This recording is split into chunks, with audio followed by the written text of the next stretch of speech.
I remember sitting on a plane on my way to Asia 2 or 3 days after 9/11.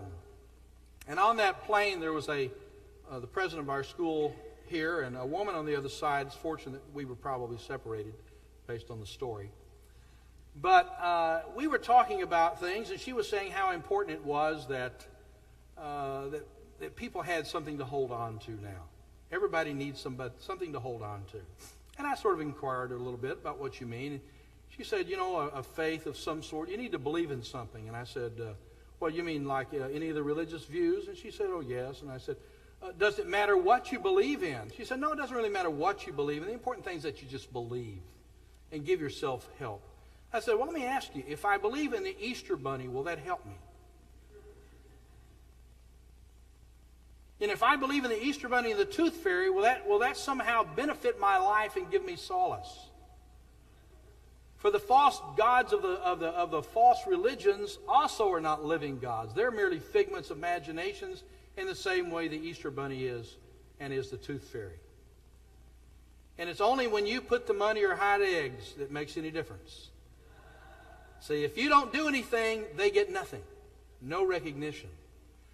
See, our God is the living God. See, the God who actually can act in time and space. A God who really can take care of his people. A God who really wants to take care of his people. A God who humbles himself.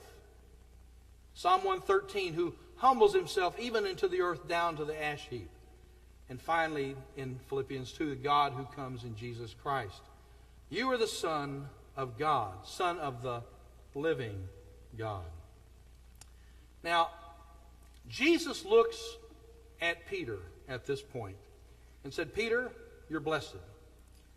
For this has not been revealed to you through normal, physical, human means. You receive this as a revelation from the Father who is in heaven.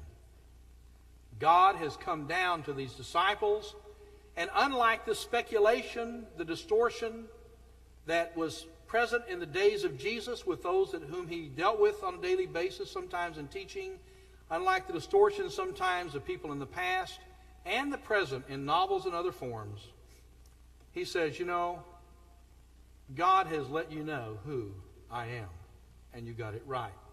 And because of this confession, I also will build my people. And all of Satan's forces will not overcome what I'm trying to do. So my challenge to you is whether you will be like others who have a Jesus who really doesn't live, but is a figment of imagination, one that satisfies your needs as you perceive them to be, but maybe not what God sees them to be. A Jesus who really did come down in time and space history as God and man in one person, who died, who was buried, who rose again, who ascended and will come again.